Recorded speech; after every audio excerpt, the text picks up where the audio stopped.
There we go. Tonight, I get the illustrious opportunity to introduce someone who is a member of Life Church. She's so knowledgeable. She's so humble. She's so wisdom literally bubbles up out of her. She is young, but she is very knowledgeable in her craft, and she is growing and developing in her relationship with God. Comes from a wonderful, remarkable family that I had the opportunity to meet some people from as well.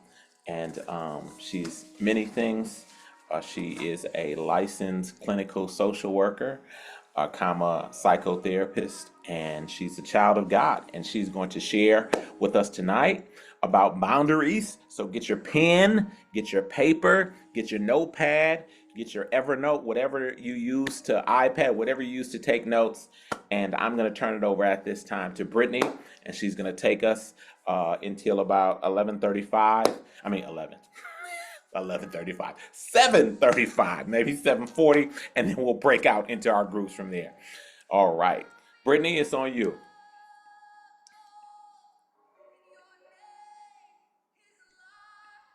All right, everybody. Can everybody hear me? Just fine. Can you hear me? Okay. Oh, I see the dance. Thank you. And so we start. Okay. I'll be honest, I'm a little nervous, so I'm saying it out loud because that actually helps with you say it out loud a little bit and it just helps you kind of just release some of that energy. Um, but I want to start off by saying I got 30 minutes to share a lot of information that's important. So I guess I'll just want to say ahead of time, if there is like you have questions or follow-up things that you're like, well, how do I continue to do this? Feel free to like message me. And I'm not sure if we're going to get to the whole PowerPoint, but if not, my contact information is there. And so boundaries, the key to healthy relationships with God, self, and others. So I'm gonna talk about God's boundaries first. I'm starts there because that starts the foundation, and then we're gonna talk about the importance of boundaries, defining boundaries, what gets in the way of setting boundaries, and how to develop boundaries. And I want to be very honest with y'all. I'm actually going to be sharing some of my personal work that I've been working on for years that I have not released, but I hopefully when I'm done with my PhD program, I can actually get it published. And so here we go. And so God boundaries. And when I think of the first thing that came to mind when I was thinking about like God boundaries, I'm like, first I was thinking about all the Bible studies that pastor and everybody else have presented on. And they were talking about like different things that we needed to do, like to be closer to God. We need to fast. We need to be in our word. We need to do these different things. Those is other forms of boundaries being set. But when I think about the 10 Commandments, right? God gave us the 10 Commandments not so that he could control us or punish us, but so we could better know him and experience his protection. And that's exactly what boundaries do. They help us get to know ourselves better. They help us get to know other people better. And it keeps us from overextending ourselves. So if we think about God's boundaries like a guardrail that goes around a road that provides us with direction and protection, this protection is so that we have the best relationship with him in others.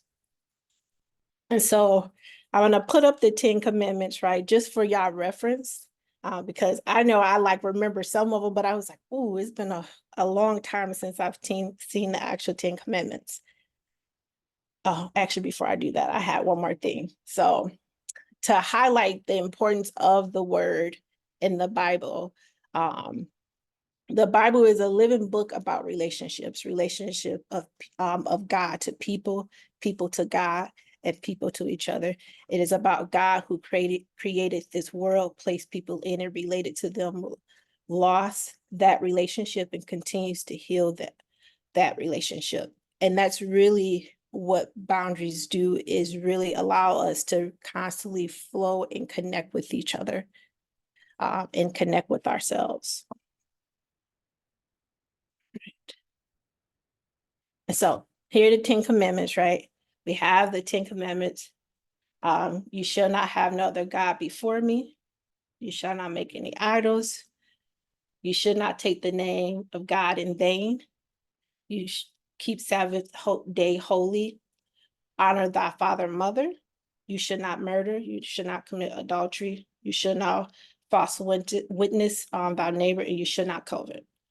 And why am I showing you this? Because if these are the first guidelines that God gave to us, or some of the first guidelines, because he gave us so many, when I think about just this talking about boundaries, it just had me going to just everything that he gave to us in the beginning of the waters, the land, and the boundaries that physical boundaries he created for us as well. And so I had a quick exercise that I want us to just think of, and it's just really, everybody can just throw it in the chat. So I'm going to go to the next slide, and I'm going to have some words up there. And what I want you to do is think about the 10 commandments, and then I want to quote Pastor of using earthly language on the side of which words align with the 10 commandments. And so on the side, you see integrity, we have love, we said respect each other, self-care, truthfulness, loyalty, practice humility, patience, balance. And so if people can throw in the chat based off of the 10 commandments and then these words, and not everyone, I didn't do all of them, but just see which ones kind of align with the 10 commandments already.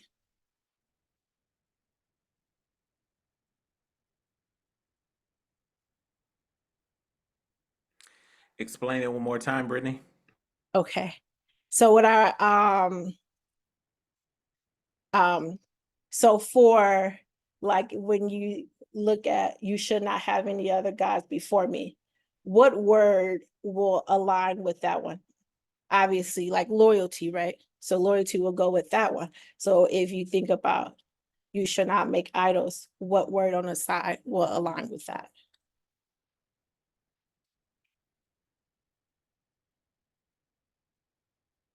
I'm glad you explained, because I was finna type in all caps. All of them. They all align.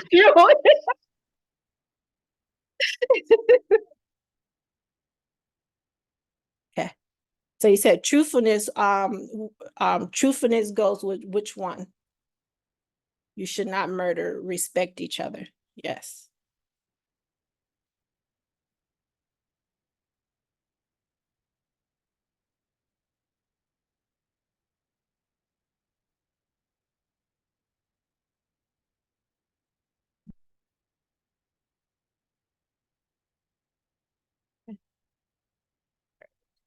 Close the chat. Oh, someone just put one more comment in there.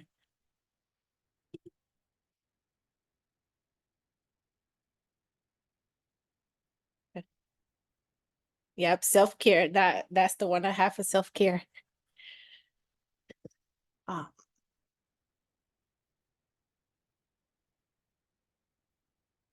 I love that, Sarah.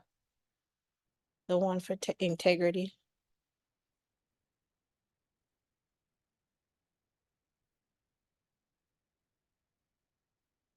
Okay.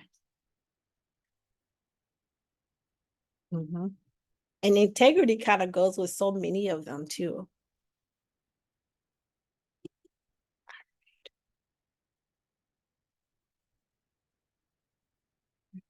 So now I'm gonna start moving forward since I'm on a time crunch and I'm at 10 minutes already.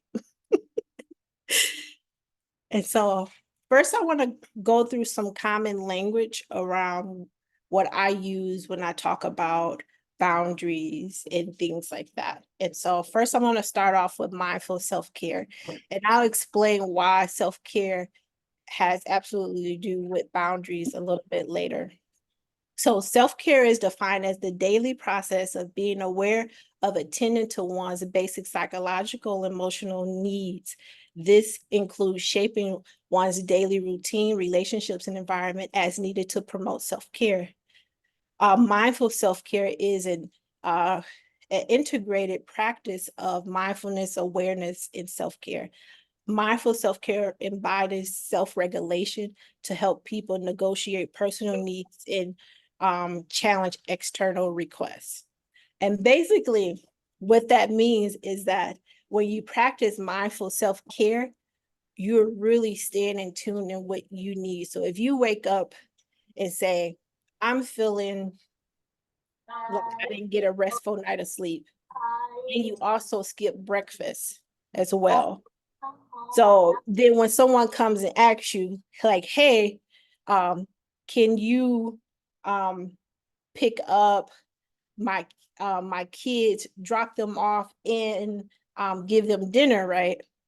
You may say, ooh, where am I sitting at? You check in with yourself first to make sure you have the capacity to do that. And this is where the negotiation piece come in at, is that I can pick them up, but you're gonna have to meet me at the door because I'm not coming inside. Or I'll pick them up and pick up food. You can send me the money for food, but you're gonna have to meet me at the door still. And so that's what that mindful self-care looks like. And then values is something that we don't always hear when we think about boundaries. And values are like fingerprints. We all have them. They're all very unique in how we describe them and how we do different things. But values are the beliefs or ideas that people or groups hold. They can also be a person's overall perception of the world. Values are important for determining what is desirable or undesirable to a person. They can also help a person define what they want out of life in the system and being happy and fulfilled. And this is why values are important, because the more we understand what's important to us and we prioritize what is important and what we truly need. Now, this will become more aligned with what we need. And so the last one, boundary. Boundaries are invisible lines that are defined what behaviors are acceptable for an individual, what they can be physical, emotional, and based on a time or based on a space. Boundaries are a form of self-care. It keeps us safe. They allow you to value your own feelings and needs and let go of worry about others' feelings. Boundaries also keep you from overextending yourself. And so I just want to reflect a little bit and talk about how we see how all of these three definitions are important and how they actually do align with each other. Because in order to set a boundary, you have to understand your values. You have to understand what's important to you. And we get those from our parents, because I know we've been talking about parenting.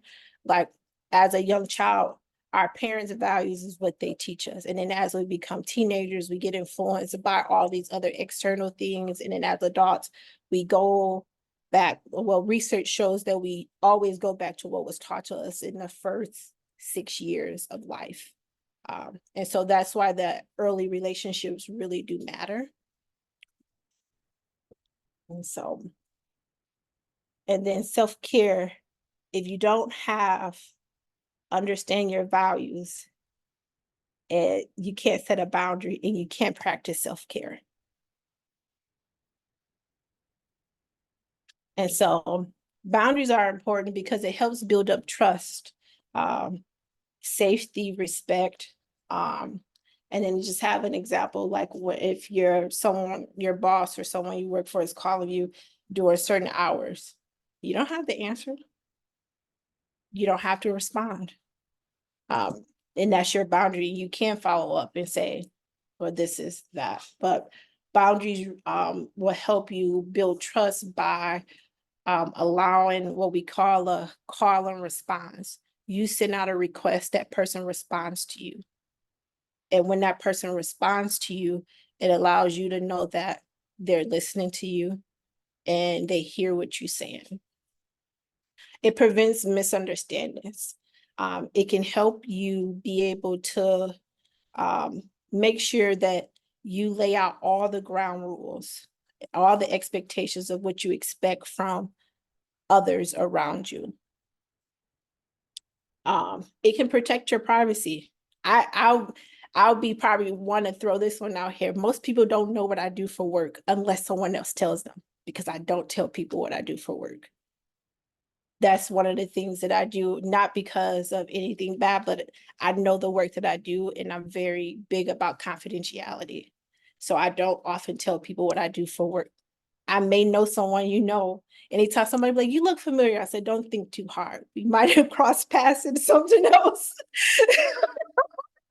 It's like I've done so much case management, worked in house, and done so many different things. So that I always say, like, you just say hi and bye.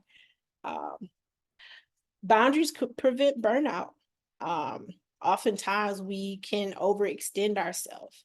Um, we can overextend financially, we can overextend emotionally. And so it's really important to set the boundary. Um, Boundary around setting cultural standards of what is important culturally for you is also important.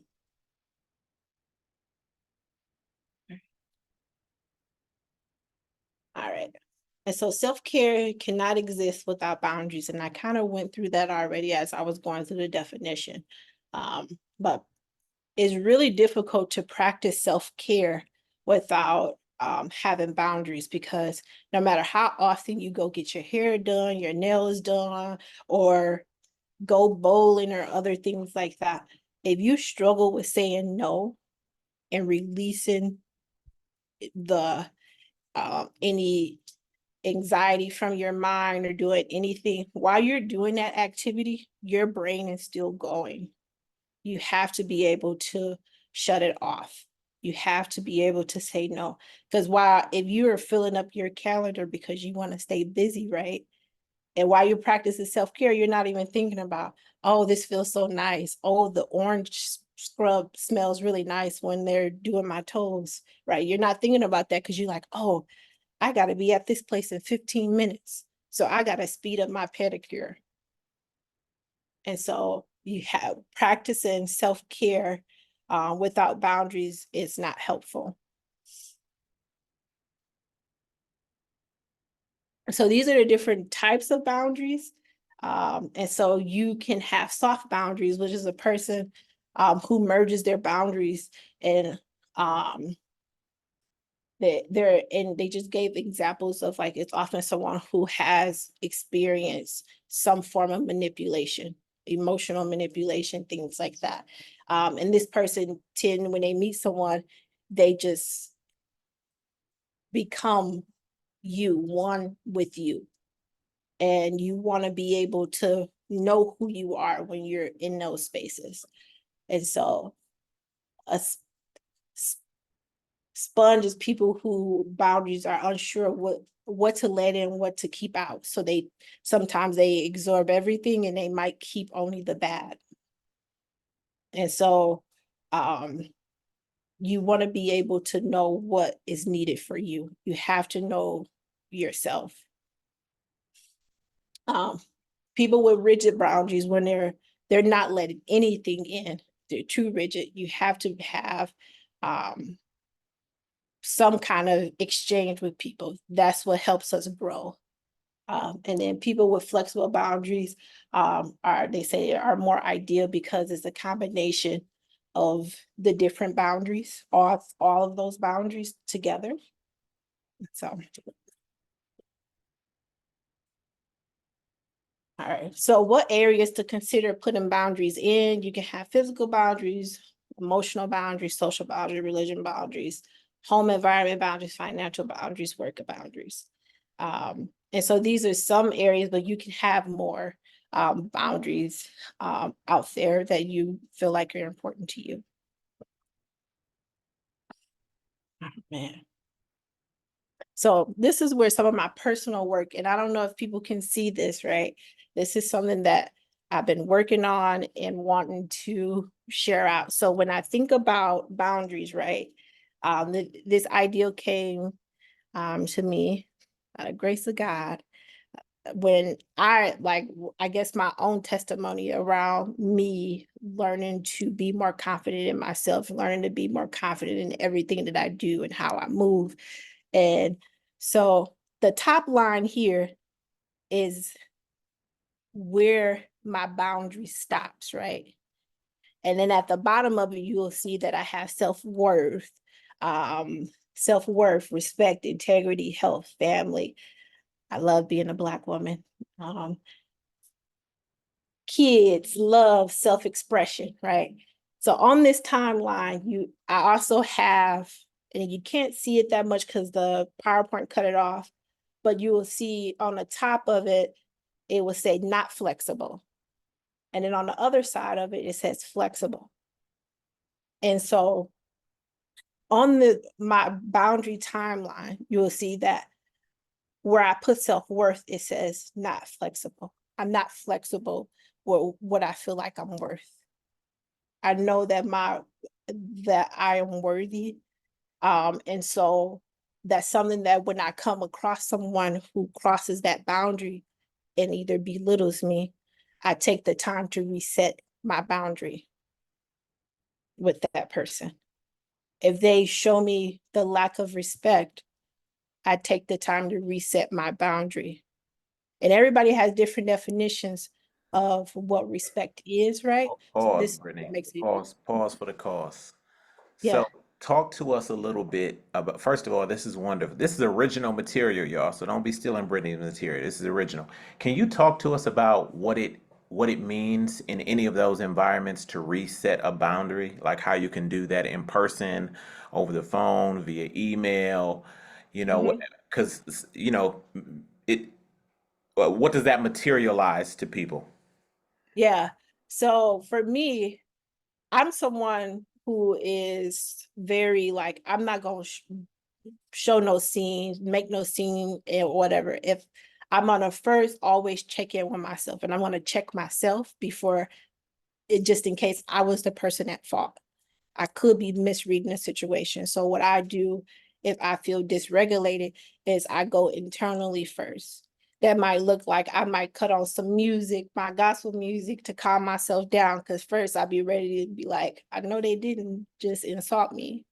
Um, I know so first I check in with myself, and then I get myself calm again. And then sometimes I'll check in with other people like, ooh, this is throwing me off. Sometimes it don't work because people give me advice from their perspective, and it's not the advice I need. Um, and so I usually don't respond to someone right away, to be honest. I usually take a day, sometimes a couple weeks, not because I'm not trying to fix the issue, but it's because I need to make sure that I am level-headed and I'm coming at them to make sure they understand what I'm trying to say to them. And so what I do is check in with myself, make sure that I'm grounded and regulated. Then I go back to the person and have a private conversation with them, whether they said it to me in public or not. I'm going to pull them aside to let them know that what they did and how it made me feel and what boundary that I truly want to set with them. And so that's usually how I reset my boundaries when someone throws me off. And so to look at when your boundaries, the next part of this um, um, picture that I have on here, when your boundaries are not aligned. So we have this straight line there, but on the next one, you have these squiggly lines. And if we think about the definition that I mentioned earlier around external demands, it helps you balance external demands. But if we're constantly responding to external demands here and there, this is where we feel lost. We feel confused because we're constantly being pulled in every direction. We don't know who we are. We don't know where we're going to. We're getting advice from wrong people. We're just absorbing whatever it is that's being given to us, even if it's crap, and we know we don't deserve that. And so, but the more, if you was to get an external demand and then you realign yourself, it helps a lot more. But when you don't do that, that's where you see that feeling of lostness, feeling like you can't ever make a decision, have any answers. And so what interferes with setting the boundaries? And this is something really important because I think Pastor kind of mentioned it in church or last Tuesday, maybe. I can't really remember. But oftentimes it's fear, rejection, judgment, lack of assertiveness, abandonment, right? We don't want to be alone. So we don't want, these are the things that get in the way of us setting boundaries. But if we take a moment to reflect on that, whose feelings are these? These are our feelings. This is our fear. This is our rejection. This is our judgment that we think someone is putting out there. So who are we really trying to protect if we are within this realm of things of, I'm afraid that they're going to be upset if I don't help them. Well, I don't want to lose them, right? So then ultimately you are just re-protecting yourself again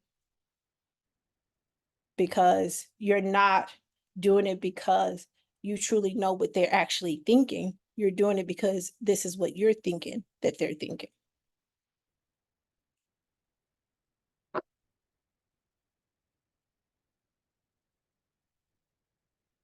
And so how do you uphold your boundaries? You got to start with small boundaries. Oftentimes when people start something, they be like, I want to be fixed right away. As a therapist, that is not something that can happen. I tell people all the time, if you come to therapy because you want to be fixed, I'm not the right therapist for you.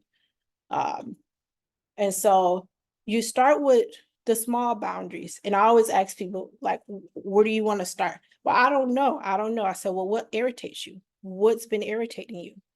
Because that's the trigger moment. Oftentimes when people give me scenarios, I'm like, oh, so the person didn't respect you. Oh, so that's a value of yours. How do you want to make sure that you're upholding that? So that's sometimes how I help people understand what boundaries they need to start with. You have to set boundaries early on. You have to be very clear with people of what you're expecting from them, or what they can expect from you. You have to be consistent with your boundaries. You can't just say 1 minute, oh, I'll do this, next minute, I'll do that. This is how people become really confused. This is why sometimes kids become really confused. Kids develop anxiety because of inconsistent boundaries with parents. 1 minute you're having your kid do something like take care of their sibling, and then next minute you say, you can't do this, you're just a child. That confuses kids.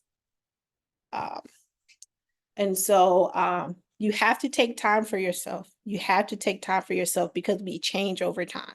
The things that was important to me when I was in my early 20s is not the things that was important to me now that I'm in my 30s. Communicate when your boundaries are crossed. And I gave examples of what that looks like. Checking in with yourself, regulate yourself, then you go back and communicate. You have to practice self-love. You have to do things that you enjoy too. And then you have to learn to say no and accept no. Oftentimes, we're too afraid to say no. And then oftentimes we also afraid to hear no. If we offer something and someone says no, we don't know how to take, well, what did I do wrong? It's like, no, I just don't think, not at this time. I don't need to accept what you're trying to give me. And so those are, Wait a oh, minute. Can you give us an example of what that's like, Brittney? of which one? Saying no. And this is why I'm saying that, because so as a parent, I say no maybe 40 times a day. And I'm trying not to say no, but say not right now. 50 times a day. But when I want something and I get a no, I might try to turn that no into a yes. So, Yeah, gotcha. Learning to accept no looks like practicing your boundaries, and then practicing allowing other people to have their boundaries. So that when I think about hearing no, oh, when the last time I heard no, um, it's been a long time since I actually heard the word no, to be honest. Um, um, ooh, that's a hard one. I'll even make it even plainer. Ask the question again. Ask the question again. I was gonna say I'll make it even plainer. So for even as children of God, like there's some things that we may want, right? And you know, for us as humans, when we want it now. Mm-hmm. We want it now. And if God doesn't answer us right now, well, I came up with a quote a couple of weeks ago. A no doesn't mean never. Mm-hmm. And right now and a yes doesn't necessarily mean right now. Mm-hmm. Right? So Yeah. okay, you get what I'm saying? So Yeah. for us, you know, when we get that yes, we're like, ooh, okay, so I'm expecting to ooh. And just what are some good tools we can use to be patient with the yes and also be patient with the not right now? Because Yeah. I feel like sometimes we try to manipulate what we want. Mm-hmm. I think that goes back to those feelings around rejection. Because when we hear no, we are hearing no from our trauma, or we're hearing no from all these other things. And when we don't take out the time to make sure we're regulating ourselves when we hear no, so it goes back to like, oh, I heard no, and now I'm feeling mad. I'm feeling rejected by someone. And really, I call it a trauma echo, where we hear something in the rejection from all the rejections throughout childhood, all the unhealthy relationships come flooding through the door of like, okay, oh, what's wrong with, I'm just using example, what's wrong with PG? Why is she being weird? Why is she doing this? Right? When really, if we check in with ourselves and we reflect on those things, um, we really realize that we were responding with our trauma from the past that came back up. And so we often really have to think about that first quote when I talked about the Bible being in a space where it's people, a relationship, and how God relationship into others. That's really what all this is. And so we constantly have to take time to reflect and check in with ourselves and make sure we're not responding from a past experience into our present day. So you can practice mindfulness by making sure you stay grounded within yourself. Sometimes I journal a lot. I've been journaling since I was about 10, 9, and I still journal to this day. Probably still have every single one of those journals. Might be a little OCD, to be honest, um, um, but I have tons of journals where I just write and I reflect. Sometimes a skill that we teach is having people follow the facts. What facts do you have that this person doesn't like you anymore? That this is this? What is showing you they said no, and then what did they do after that? What other things do you see that's making you believe that this person is no longer by your side? And most of the time people can't come up with evidence with that, because then you have to check in with your anxiety. The other thing is that I said you have to have enough self-awareness to know what your anxiety looks like. You have to know what your trauma response look like, so that you can know when it's coming up for you. So that might look like going to therapy. That might look like getting workbooks. That might look like recognizing just within yourself. I always talk about the importance of self-reflection as a skill, because as kids, we have a mirror, our parents show us our face, right? And they just show, oh, look at little Brittney, you're so beautiful. And then as we become teenagers, we start to look at full body mirrors. But as we become adults, young adults and older adults, you think about the circus mirrors where we start to put mirrors all around us. And so we look at our reflection from another mirror, and sometimes we don't like what we see from the back anymore. And that's part of that growth of where you have to learn to get comfortable with every aspect of you. And so when I think about being able to accept no, that's because sometimes we still have work to do. That's a sign that you still have work to do. And so, y'all, I'm over my time. Just put that out there. You're okay, Brittney. Go 5 more minutes. We'll wrap up and break out at 7:45. You all, Four. we can see this is not gonna be. We'll continue next week, so don't worry. We're gonna go out into our breakout sessions for 20 minutes, and then we'll come back and Brittney will wrap us up next week. But go until 7:45, and then we'll go to breakouts. Okay. So these are some of the questions for the actual breakout. And so part of this workbook that I'm developing, I do dive into childhood experiences for people to think about how your childhood experience has influenced your values. What did your parents teach you? And are you still practicing those things that your parent has taught you? And if you are, then you put them down here.